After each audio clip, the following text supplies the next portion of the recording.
Drage gledalke, cenjeni gledalci, lepo pozdravljeni v tokratni oddaji Iz svetu odraslih. Tudi tokrat bomo govorili o zanimivih temah. Začenjamo pa z predizborom oziroma izborom za še mlade neuveljavljene rock skupine, to je Šov Rock na tečaj 2020.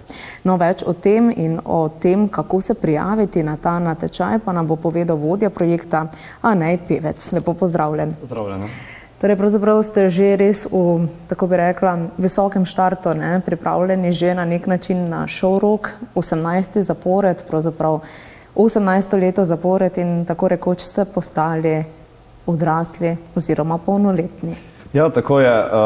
Priprave na Šov Rock se že začnejo praktično z zaključkom starega, to se pravi, da že nekje v recimo sredini meseca decembra intenzivne priprave se začnejo, to se pravi razmišljanje o nadaljnji promociji, kako organizirati dogodke, iskanje sodelavcev, novih, tudi sklepanje novih pogodb s starimi sodelavci. Ja, in seveda, zdaj smo v obdobju, ko je razpis zunaj za prijave in tako bom rekel, nekaj prijav je že in z veseljem pričakujemo še nadaljne in komaj čakamo, da se dogodki pričnejo in upam, da bomo spet presegli vsa pričakovanja, tako kot lansko leto. Glede na to, da ima zdaj ta Šov Rock že res dolgoletno tradicijo, 18 let ni malo, pravzaprav veliko je bilo verjetno tistih skupin, ki se je v teh letih zvrstilo, nekatere so postale tudi kar zelo prepoznavne. Torej, zakaj biti del tega natečaja in seveda kaj ponuja tem mladim, še neuveljavljenim rock skupinam? Ja, kot sanje vsakega mladega glasbenika in teh skupin je nastopati na velikem odru, kjer se lahko predstavijo čim širši publiki in igrajo za najboljšo opremo, tudi dobijo na ta račun kvalitetne video in audio posnetke in imajo nek zelo dober produkt in referenco za naprej. Ja, in to je ta ideja Šov Rocka, omogočiti jim res nepozaben nastop, nepozabno izkušnjo, s katero lahko potem izkoristijo kot zelo dobro odskočno desko za prihodnje. Glede na to, da letos praznujete 18 let, pravzaprav kako se je sploh Šov Rock rodil, kako je nastal? Ja, Šov Rock, kot sem rekel, ideja, kako povezati vse te mlade bende na nek osrednji dogodek, kjer se lahko promovirajo, kjer se lahko predstavijo, kjer jih lahko publika spozna in doseči neke večere, kjer se lahko imaš skratka fino.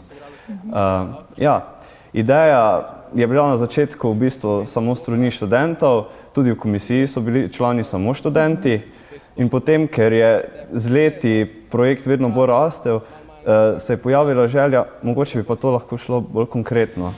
Strokovna komisija ni bila več študentov, priključili so se ji priznani glasbeniki, tudi sam dogodek je pridobival na promociji, na številu sodelavcev in na kvaliteti in zdaj smo že na nekem takem nivoju, da je res v primerjavi s samim začetkom je noro. Če lahko omeniva nekaj imen iz preteklih let članov komisije, ne? Ja, iz preteklih let, to se pravi, že dolga leta je recimo bil Martin Bezjak, znan producent in član skupine Happy Old McWeasel. Pa Marko Soršak Soki, ja, bobnar, ki ga verjetno vsak pozna. Potem Marko Furek, basist skupine Newt in vse posod zraven še v drugih skupinah. Seveda tudi Denis Jančič, pa letos tudi na novo Rebeka Kopčič, to se pravi dolgoletna vodja Šov Rocka, je letos tudi v komisiji zraven. Ter Matic Jereb, znani mariborski umetnik in glasbenik. Ja, in letos je, tako kot vse leta do zdaj, tudi zasedba strokovne komisije poka po šivih, po izkušnjah ter idejah ter glasbeni ustvarjalnosti. Zadnji dan oziroma zadnji rok za prijavo je 2. marec 2020, tako da ne pozabite študente in študentke, oziroma tisti mladi, ki bi se radi pokazali, predstavili. Pravzaprav od tistega dne dalje, ne, pa vse do tistih prvih predizborov oziroma predfinalnega večera, pa boste imeli kar pestro delo, ne. Koliko se jih bo uvrstilo torej na te izbore in koliko potem preide seveda v finalni večer? Ja, tako je. To se pravi, 2. marca bo zaključen razpis in vso to število teh prijavljenih bendov bo treba nekako presejati na število 15. To bo verjetno vse nekako pregledala pod budnim očesom komisija, ne? Ja, tako je, ja. Se bomo dobili en večer, upam, da nam bo uspelo v enem večeru, ker res število prijav je v zadnjih letih je zelo veliko in nas čaka zelo veliko dela in tudi moram povedati, da kvaliteta izvajalcev je tudi zelo dobra in je včasih izbira kar težka. In tako ja, zbrali bomo 15 skupin, imeli bomo potem 3 predvečere, na vsakem predvečeru se bo lahko predstavilo 5 skupin, potem pa na finalni dogodek gredo 3, po mnenju strokovne komisije, ki bo ocenjevala na vsakem predvečeru, ter ena skupina, kar smo na novo dodali in je že bilo v lanskem letu tudi, ena skupina pa kot zmagovalec po številu glasov strani publike, ja, strani oziroma publike. obiskovalcev. Ja. Te izbore oziroma te predvečere in pa finalne večere zdaj dodobra nekako vzela tudi publika že, ne? Veliko je študentov in študentk, pa tudi drugih obiskovalcev, ki na nek način hodi, posluša, gleda, ocenjuje tudi konec koncev, ne, bende. Ja, tukaj moram poudariti ta naš slogan, ki se je pojavil v zadnjih letih v živo je živo, ki res poudarja to, da pojdite poslušati živo glasbo, hodite na koncerte, na te dogodke, ni vse samo na internetu oziroma na določenih zgoščenkah ali kakorkoli. In ja, odziv je vsako leto boljši, vedno več ljudi prihaja in kar se opaža, recimo, če prihajajo bendi iz različnih koncev Slovenije, tudi s sabo pripeljejo določene njihove najboljše oboževalce, najljubše oboževalce in to doprinese do, lahko rečem, že kar lepega števila ljudi v dvorani. Ja, hkrati pa tudi, ja, marsikoga zanese pot v Štukovo dvorano, da sliši nekaj novega in ja, res je zanimivo. Super. Verjamem, da bo tako tudi v tem letu, torej vse do 2. marca imajo čas, da se prijavijo, prijava elektronska na vaši novi spletni strani Showrocka. Torej, kako se prijaviti in kaj vse je potrebno dati pri prijavi sami? Ja, torej, da začnem, ja, letošnji Showrock, to se pravi 18, ki dopolni polnoletnosti, nekako tradicionalno dobil svojo lastno spletno stran. Projekt je res z leti tako zrastel, da si je zaslužil neko svoje lastno mesto in ja, in za od letos naprej imamo novo spletno stran, kjer so vse informacije. Ja, in prijava seveda poteka tudi na tej spletni strani. Seveda vsaka skupina mora napisati njihove kontaktne podatke, kratek opis, potem določene informacije o članih, seveda priložiti morajo posnetke njihovih del, najmanj 2, največ 4, od tega jih mora biti polovica avtorskih. Zaželeni so tudi video posnetki, vendar ni obvezno. Seveda pa morajo priložiti tudi soglasja ter potrdila o šolanju, to se pravi, vsaj polovica članov mora imeti status študenta ali dijaka. Torej, prijavijo se lahko vse do 2. marca, verjetno do polnoči. Ja, tako je. Pohitite. Sicer pa, glede na izkušnje iz preteklih let, recimo, kako je bilo, kako ste se imeli, zakaj je to tudi zelo dobra izkušnja za te mlade, še neuveljavljene rock bende? Ja, kako bi rekel, odzivi teh bendov so že iz same preteklosti bili vedno zelo dobri. Vsi so impresionirani nad Štukovo dvorano, nad opremo, s katero lahko igrajo, nad odzivom publike in splošno nad samim dogodku, ker dejansko tisti bendi, ki nastopajo na predizborih, dobijo dejansko posnetek njihove ene skladbe, ki se zberejo in jo lahko v bistvu uporabljajo kjerkoli, za karkoli in to je res vsem zelo velika pomoč pri nadaljnjem glasbenem ustvarjanju. Ja, hkrati pa tudi seveda ambient Štukova dvorana ter seveda zmagovalec, glavna nagrada, seveda vrednosti 1000 evrov in zelo veliko koncertov, kar je tudi kar veliko za tako neuveljavljeno skupino in je velika pomoč v prihodnje. Mislim, da jih kar 5 koncertov potem čaka, ne? Ja, 5 glavnih in potem še manjši klubski koncerti. Letos bodo določene spremembe, pozitivne spremembe, tako da bo še teh 5 koncertov še večjih, tako da le, dragi bendi, prijavite se, splača se. Zagotovo se bodo imeli pred kom in čim pokazati, ne? Ja. Dobro, torej ne pozabite, 2. marec je tisti datum, ko je zadnji dan za oddajo prijave na Showrock 2020. Vam pa seveda želim še veliko uspeha, pred samim začetkom pa seveda verjetno se ponovno vidimo tukaj v studiu o še samih podrobnostih Showrocka. Hvala. Tako, v nadaljevanju pa bomo pogledali, kaj pripravljajo na šovmu za sam pustni torek. Ostanite z nami.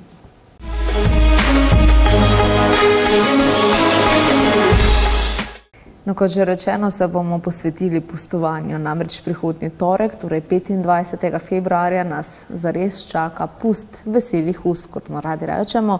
No in na ta dan se pripravljajo tudi na šovmu.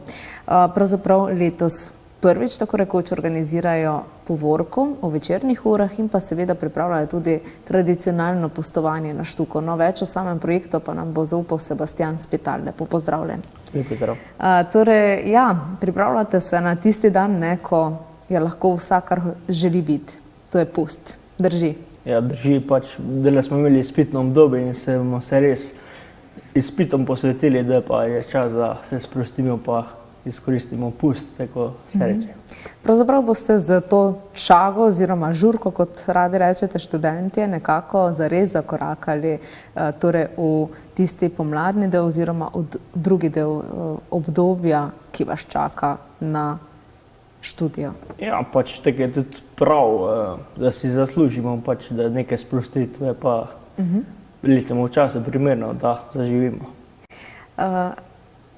Kot sem slišala oziroma kot že rečeno, pravzaprav pripravljate letos eno novost, ne? In gre za to pustno povorko v večernih urah.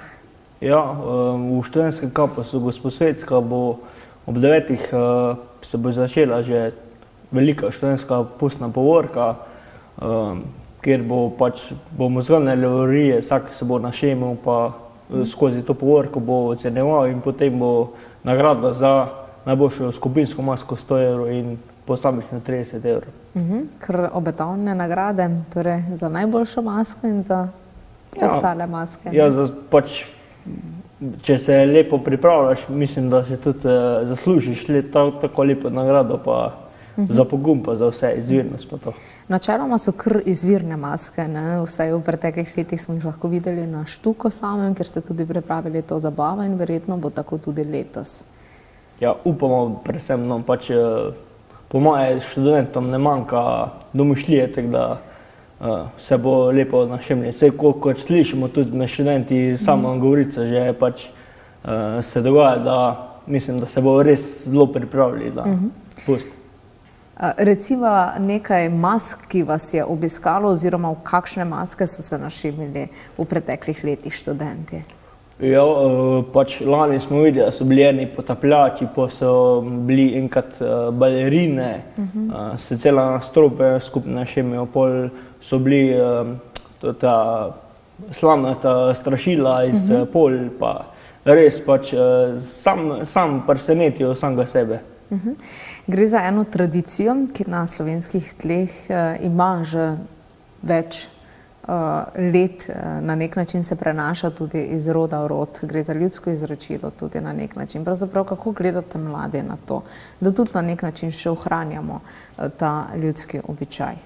Ja, ko ste glih omenili tradicijo, pač letos nas na povorku tudi kurenti obiščajo, ker si želimo tudi, da se zavedamo mi svoje tradicije in jo peljamo naprej in smo ponosni na to, kar smo dobili od prednikov, pa da živimo naprej.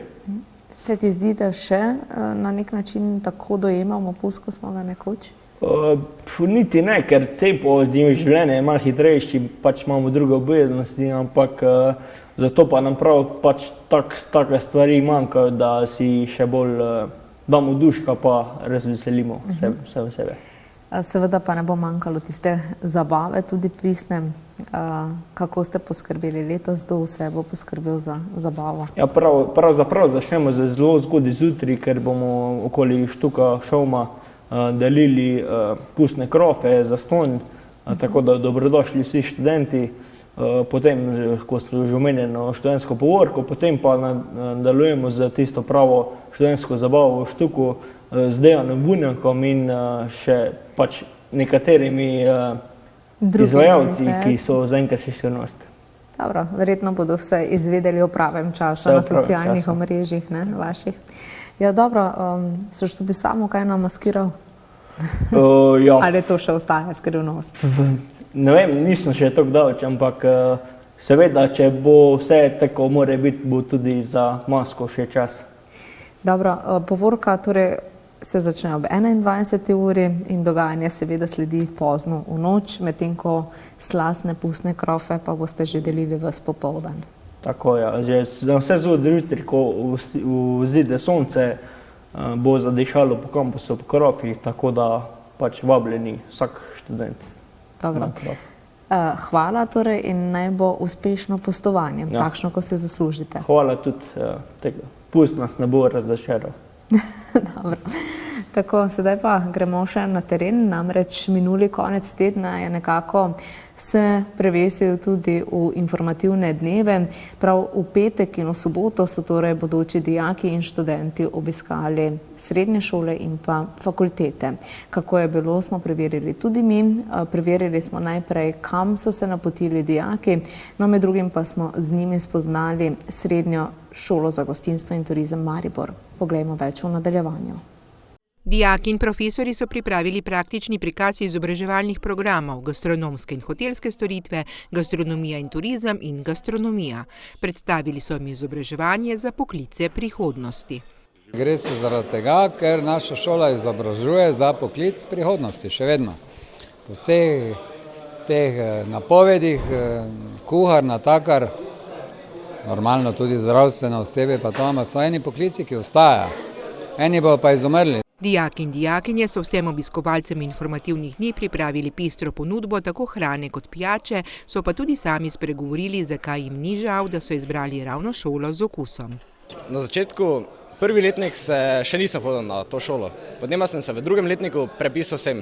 In od takrat naprej bi lahko rekel, da se mi je nešteto zelo veliko stvari odprlo, če povem po domače, no. Videl sem že veliko sveta, v zadnjih 2 letih sem prepotoval toliko kot v prejšnjih 10. Naučil sem se že toliko novih sposobnosti, kuhanje kave, poskuševanje vina, se že učimo o tem, nisem še polnoleten, tako da poskuševati še ne smem. Pa tudi kuharstvo, seveda. Pač kot prvo, ta šola, meni se zdi, da ima najboljšo ponudbo, kaj jih je tukaj v Mariboru. Prvo, če se odločite za turizem, je ful vredo, ker ta šola res ogromno potovanj pripravi. Jaz sem bil zdaj že 2-krat na križarjenju v Amsterdamu, kje smo še bili v Pragi, v Berlinu, res ogromno sveta lahko vidiš. Cenovno je ful ugodno, se šola potrudi pač dijakom čim boljše urediti. Kar se tiče tistih, ko pa grejo na gostinsko smer, meni se zdi, da je to ful odlično, ker imajo zelo dosti praktičnega pouka, po vsej državi so razkopljeni, lahko gredo tudi na Hrvaško. Nekateri učenci so bili odločeni že pred obiskom šole, spet drugi pa se še niso odločili, kam se bodo vpisali. Nekako se še odločam, jaz še sicer grem na drugo srednjo šolo ob 3, ko je še drugo, grem verjetno na zdravstveno kozmetično še pogledati, naslednji dan jutri pa grem, ker so še ob 9, še grem pogledati na 3. gimnazijo. Še zdaj razmišljam, zdaj še grem ob 3 na eno srednjo šolo, pa bom pol se odločil, čeprav me bolj mika sem. Veliko bodočih dijakov in dijakinj so informativni dnevi prepričali, pa tudi njihove starše. Kuharsko smer pa take ima želje, pa zdaj po informativni, vsem, kaj smo poslušali, pa tako da, ja, seveda. Tako mnogi prepoznavajo, da se že z izobraževanjem v srednji šoli odločajo za poklice prihodnosti, hkrati pa, da bodo pri delu tudi uživali.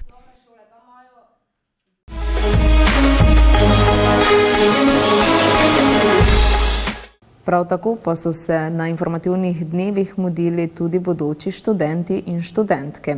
No, mi smo jih obiskali na Fakulteti za strojništvo Univerze v Mariboru. Preverimo, kako je bilo tam. Poglejmo.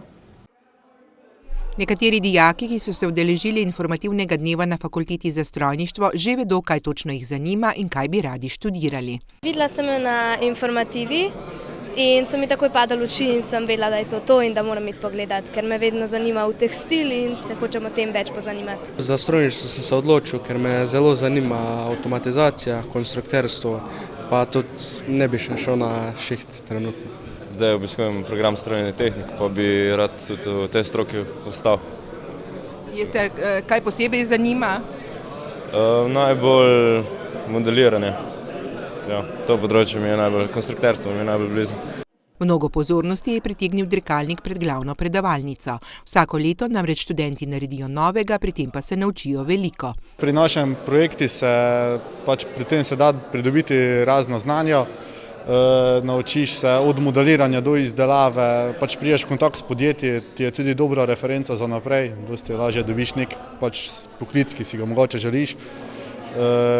Sodelujemo z svetovnimi znanimi podjetji, kot so Krapovič, DVSoft, Roto, V+, tudi s podjetji iz tujine. Je pa tudi ta projekt, svetovno znan projekt.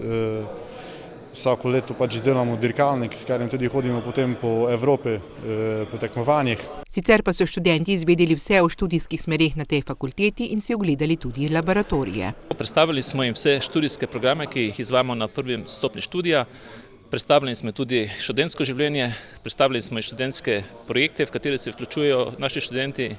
Predstavili smo tudi podjetje, ene izmed strateških partnerjev, s katerimi sodelujemo, tako da so lahko dobili študenti informacije o bodočih delodajalcih.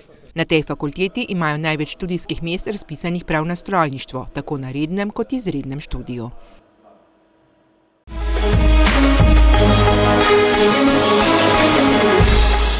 To je bilo za danes vse. Želim vam lep ponedeljkov večer še naprej. Ostanite v naši družbi in nasvidenje do prihodnjega ponedeljka.